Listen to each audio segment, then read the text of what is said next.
Star Wars 7x7 episode 2865. It's a Spinner Sunday, and we are going to take a look back at a story involving Obi-Wan Kenobi and Anakin Skywalker that takes place 3 years after the events of The Phantom Menace, and also speaks to the mindset of both Obi-Wan and Anakin and their connection to each other.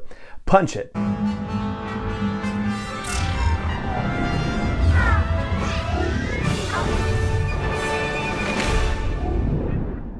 Hey Rebel Rouser, I'm Alan Voivod, and this is Star Wars 7x7, your daily dose of Star Wars joy. And thank you so much for joining me for it. So the Obi-Wan and Anakin comic series was a limited series, 5 issues, came out in early 2016. Actually, the final issue came out on the day that the Obi-Wan Kenobi series was supposed to debut this year, May 25th. So 6 years after the fact, we're getting the Obi-Wan Kenobi series, but for now we're considering the Obi-Wan and Anakin series, which I said at the top takes place 3 years after the events of The Phantom Menace, which puts Anakin at 12 years old. And the gist of the story is that there's been some sort of strange distress call that's come from a planet called Carnelian 4. It's a Jedi distress call, and it's using a comparatively ancient language. There's no direct High Republic tie on this one, and it's still a little bit early for there to have been High Republic discussions at this point, even though Charles Soule is the writer of this miniseries, and Charles Soule is, of course, one of the original story architects for the High Republic. So when Obi-Wan and Anakin get to this planet, there's a debris field around it, and Obi-Wan is not able to pilot successfully around it, so they end up crash landing on the planet, ejecting to safety. And we find out through dialogue between Obi-Wan and Anakin that the people on the planet basically had a war where they just destroyed themselves and destroyed the planet, and the Republic did not intervene and the Jedi did not intervene because this planet wasn't part of the Republic at the time, and Anakin is very concerned about the injustice and the plight of these people and wants to see the system fixed so that it could have been possible to save these people. So already, even though the galaxy is not really at war yet and won't be for another 7 years, Anakin's learning some hard lessons about war and about what people do to each other in war, and that the Jedi are meant to be peacekeepers and can't help if a population decides that they want to kill each other, that there's precious little that they can do. And there are only 10,000 of them for the whole galaxy anyway, and they're under the jurisdiction of the Senate and all this stuff. Anakin says, well, we should change the system then. And in the meantime, they have more pressing matters to deal with because a couple of airships, like blimps, are fighting each other, and one is about to crash, and so there's rescuing and stuff, and we find out that there are still survivors of 2 factions that had been fighting each other on this planet who refer to each other as open and closed, though we don't necessarily learn what that necessarily means, like open to what or closed to what.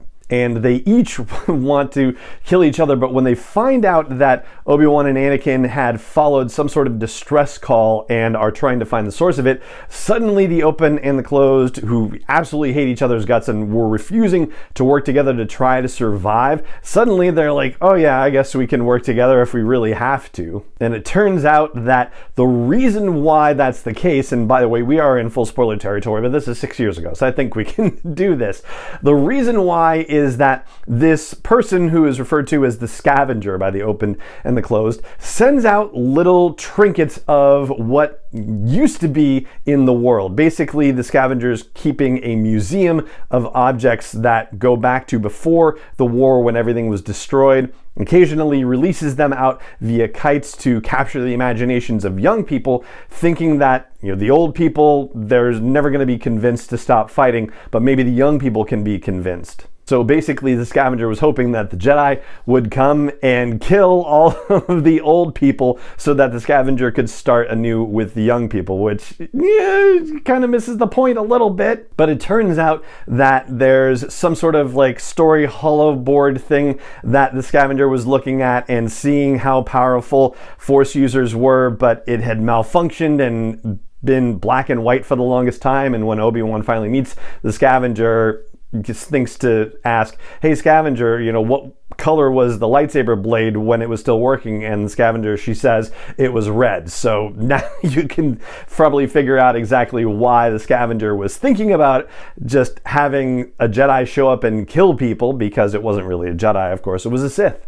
Meanwhile, Anakin gets conned by a couple of the Open people into fixing a couple of devices, and they slug him with a wrench and kidnap him and bring him back to their base, where they have a bunch of droids that aren't working, a couple of mechanized attack robots, and the work that Anakin did without realizing it for them made these things work, and so now they have weapons that the closed don't have, and they can go attack and win the war. Meanwhile, the Scavenger says that the Open and the closed both want to kill the Scavenger because the Scavenger is a distraction from the war and may make them not want to fight anymore, and all the Open and the closed want to do is fight and beat each other and also beat the Scavenger too. So when they all converge on the Scavenger's location, Obi-Wan is reunited with Anakin and gets Anakin to fix a comm unit to call the Republic in. There was nothing of use to the Republic on this planet, and that was one of the reasons why in the very beginning Obi-Wan said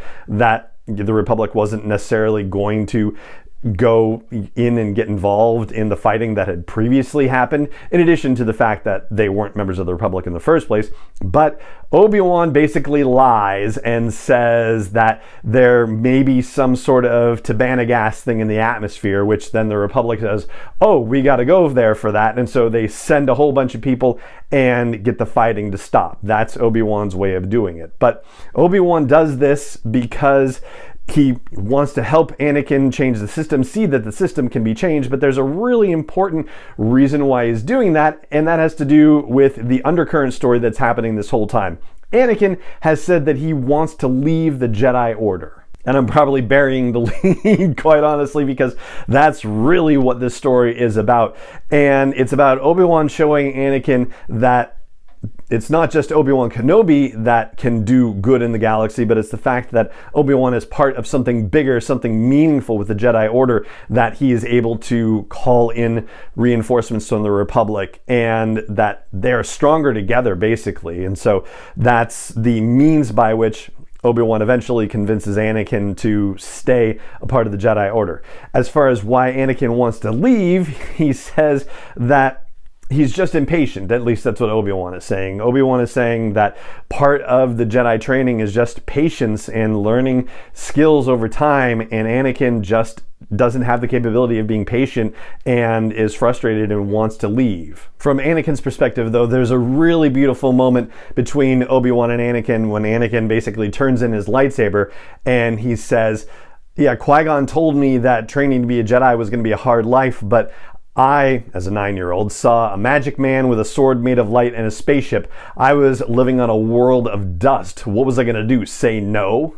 And a slave on a world of dust. So of course he was going to say yes to Qui-Gon, and perhaps it's perfectly natural that he would have doubts years later too. Now he's free of that and has the opportunity to think bigger, and says the galaxy is calling to him and he wants to go out and answer that call. These flashbacks with Anakin and seeing how he is thinking about wanting to leave the Jedi Order and other things going on in Coruscant before the mission, which actually I'm going to talk about in tomorrow's episode.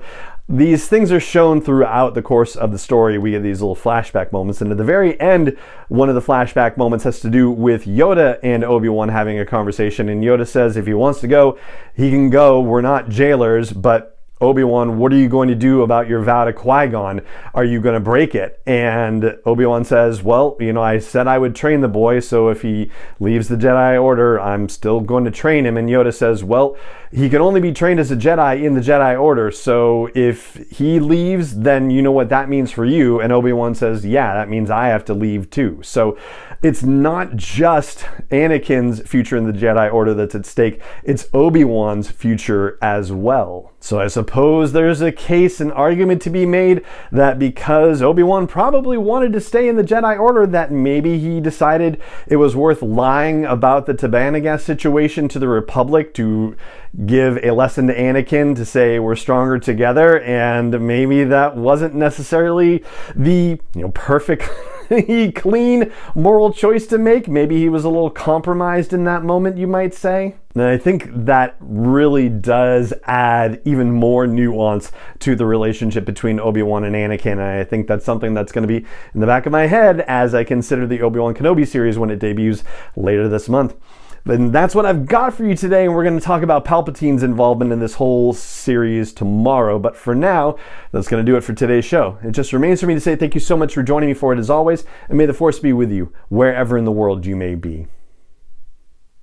7x7 is not endorsed or sponsored yet by Lucasfilm Limited, Disney, or 20th Century Fox, and is intended for entertainment and information purposes only. Star Wars, the Star Wars logo, all names and pictures of Star Wars characters, vehicles, and any other Star Wars related items are registered trademarks and/or copyrights of Lucasfilm Limited, or their respective trademark and copyright holders. May the Force be with them. All original content is copyright 2021 by Star Wars 7x7. We hope you love it.